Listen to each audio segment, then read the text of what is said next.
So Bezat Hashem, we're back at the Limud of Shulchan Aruch, Siman Reish Mem Dalet. We're going to continue today with the Sif Katan Lamed Vav in Mishnah Berurah, discussing yesterday's concept of this whole thing of the special allowance that Shulchan Aruch allows us, and most poskim agree with him in a rarity case where a person is obligated to have the business run on Shabbat, and where he has to specifically indicate he has to make a contract with a goy to make sure to relinquish any profits that are made from that. So today is the 16th of the month of Elul. We are back on Thursday for the fifth day of the week of Parashat Shabbat, Parashat Kitavo. So Dino Kedin. So now Sif Katan Lamed explains the Haggah. So the Haggah told us like this.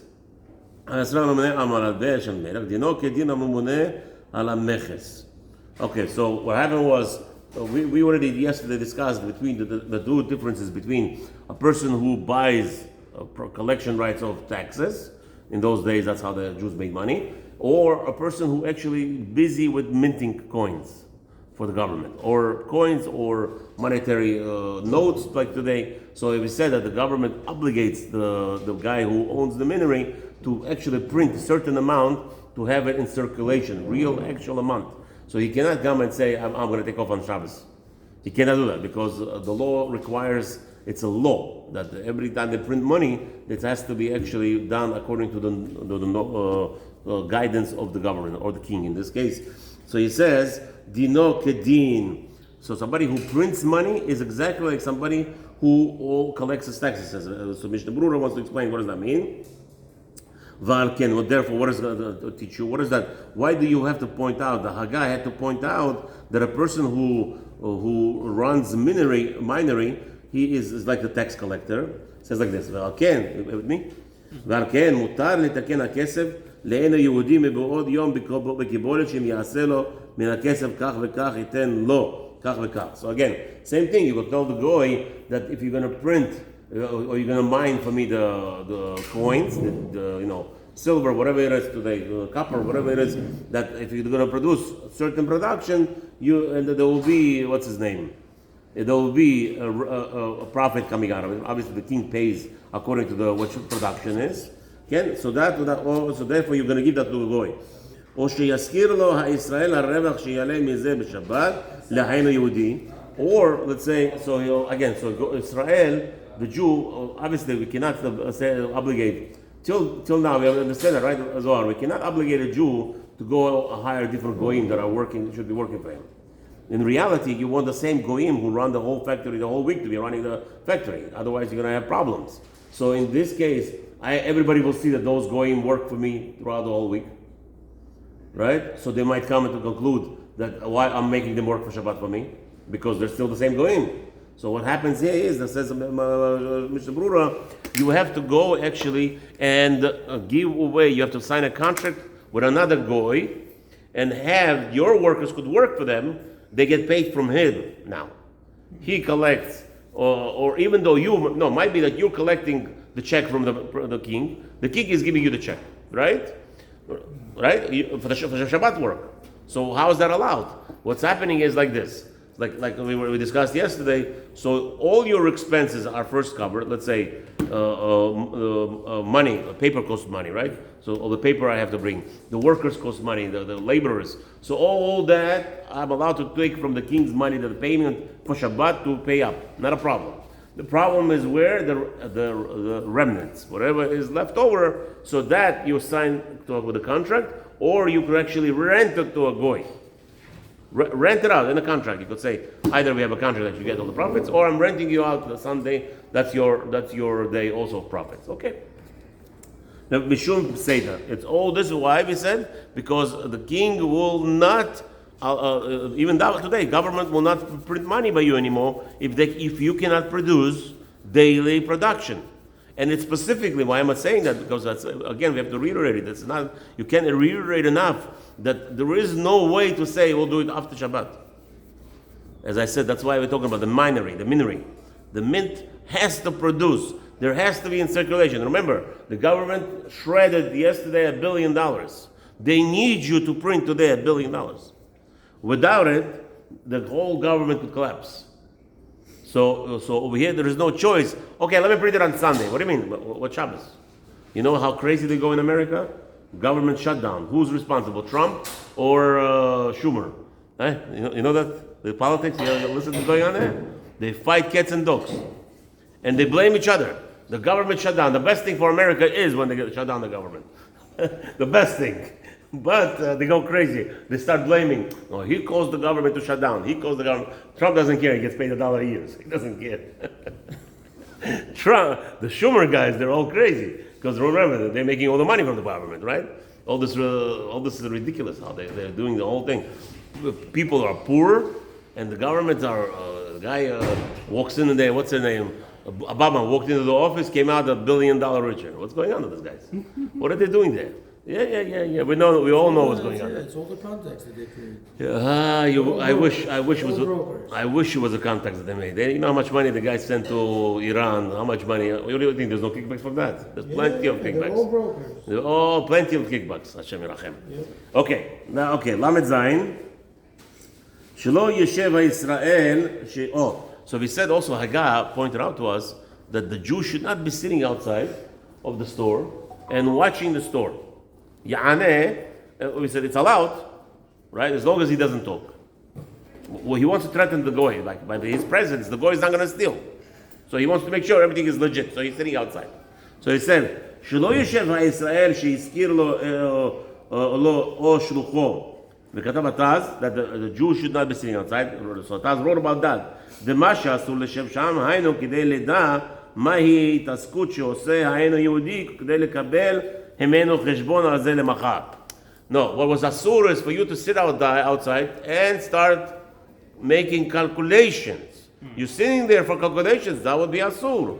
דזה אסור משום מצור חפצך כדי לקמן, סימן, the Halachah tells us that that's going to be outright asur, because why? That Hashem is telling you, you should not be concerned on Shabbat with your parnasah. אבל אם אינו יושב שם, אלא כדי לשמור את האינו יהודי, שלא יגנוב מן המכס מותר. However, that you're sitting there, don't forget, what's the problem? You know the famous story with Rabbeinu Gershon. You know that, right? Rabbeinu Gershon, he made a whole takana that a man should not marry two wives. I mean, that's the takana he made. What was the problem there? The problem was his wife couldn't give birth for many years. He didn't have a child, like 30, 40 years, whatever it was, very old age already. So his wife decided, come over there. Why are you sitting in the sun? You like the sun? I'm freezing. Oh, you like the sun? Oh, yeah. Okay, anyway. So now, what was the story there? The story there was that he married a young girl. His wife got him to marry a young girl. That young girl got involved with the generals of the government, general's son. And so then what happened was the king decided to do something very horrible. What was he trying to do? He says, why should Shlomo HaMelech, that small little country, should have a throne? He should have a throne, such a big throne, like it describes in the Navi. He says, I want to make the same throne. Okay? So who do we go to? We're going to go to the goldsmith. The goldsmith was Rabbi Gershon. That was his parnasah. He was the number one in designing shapes out of gold and silver. That was his job. So he came to him and says, I'm going to hire you. What's the job? The job is, you're going to make for me this chair. You're going to make for me this chair. He says, Your Majesty, the chair is so impossible. The gold, forget about it. If you collect all the gold from your country, you won't be able to afford the chair. 70 steps, are you kidding me? What's going on with you? You know how big the chair is and how many you have designed lions and animals. The whole thing says impossible for you to. So what you suggest is let's make it out of silver. Silver, it's possible. Silver, it's feasible. And that's what happened. The king gave him all the silver, as much as they needed. The problem with Rabbi Gershon was, he's not an accountant. They brought him silver and they worked. That's it. What did the workers do at night? How long? Rabbeinu Gershon was the guy, about 1,100 years ago. Okay? So he says, okay, so what did they do? At night, there was leftovers, dust. You know what happens with dust when you cut, when you polish, right? So the goyim used to take the dust home to themselves, make money out of it. And Rabbeinu Gershon didn't care, what are we going to do? That was his problem. It says here, Meches, that's how I wanted to start the story, right? So what happened was, After they built the throne, everybody is delighted and made a big feast. Rabbi Gershon was the hero of the town. Okay, after a while, the goyim, as usual, the popeyes get jealous, right? The Christian, they call themselves humble people. Yeah, right. Okay. Anyway, so they came to the king and they said he's a thief. How do we know he's a thief? We have to know. We gave him silver. He didn't use all the silver. He stole. He didn't properly collect didn't calculate, and he didn't protect because somebody told him that goyim was stealing actually.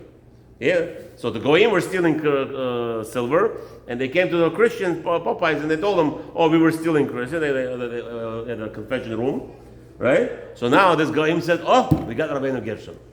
We're gonna get him. How are we gonna get him? Tell the king that he stole, because it's his responsibility." Right? And that's what you're doing here. Why does the Jew sitting outside of the store? He wants to make sure that the goy, when he's minting money, he's not putting them in the pocket. Imagine that he's going to do that. Who's going to be in the end thief? The only king knows you. You're the only one. He doesn't know anything else that you're doing there. So what happened there was so that they came to Rabbeinu Gershon, give us accounting. We gave you 1,000,000 pounds of silver. Give us an accounting. Where is everything? He says, here, you see the beautiful throne. What do you want from me? He says, no. We want to know how much this throne weighs. How much is it also? He says, do me a favor. It's impossible to know. It took 70. How are you going to weight? Where are you going to get such a scale? 70 steps. You know what that is? It's bigger than this building, the throne. Okay? How do you weigh? Nothing. Rabbeinu Gershon says, I don't know how to weigh. There's no such a scale. And so what did they do? They devised to go to the girl, his new wife, that was in love with the general's son. So he started to play with her. Little by on the side, kacha, and he says, ask your husband how to weigh this. How to weigh this? So what happened? Naturally, at night he came home one time. She made him drunk, and she fed him, and they were talking, schmoozing. She says, "Oh, by the way, it's a good idea. How would we weigh such a thing? If I make such a..." So Rabbeinu Gershon says, "What are you talking about? It's so easy. What do? You go up into a boat. You load onto the boat." Right? You're going to measure how deep the boat went into the ocean. Right? You're going to make a mark. And then you take off the throne from the boat. And then you're going to start piling in the weights. And when the weights are going to be enough, the boat will sink. That's how you know how much the throne weighs. Very easy. He said it Kilachariyat. This Rasha'id, she ran to her beloved, and she gave. Now he's going to really marry her because he's going to divorce this guy, this old geezer. Okay, that's what happened. So they were, in the end, the king sentenced him to murder, death. He stole money he stole treasury. He stole treasury from the king. Okay, then Rabbeinu Gershon's old wife came and she saved him. There's a whole big plan how she saved him out of it, because in the olden days they couldn't kill him. We just half a year we had a big party for this guy. Now we're going to execute him in public. So what did they do? They constructed a beautiful tower, like a London tower, and they closed in Rabbi Gershon in there, no entry. They sealed off the entrance. Right? They only left a little window open on top for him to bring finished. Let him die there starving. So there's a whole thing. He taught his wife how to give him food. When he came out, he got it saved from his old wife. So from there, then she had a baby with him, the old wife. And then, so he made a decree that a man should not marry two wives. Why? Because there's always going to be friction. So they know that. They came to Baba Sali, they asked him, so how you have three wives? Rabbeinu Gershon. Right? Taimani and Moroccan, they have wives. Bulgarians have many wives. We didn't care about this takana, and today we should have it also. I'm not against that at all. Actually, I promote it. So they asked Rabbeinu Baba Sali, so what's his name? How you have only three wives, not two? Rabbeinu Gershon said, you're not allowed to have two.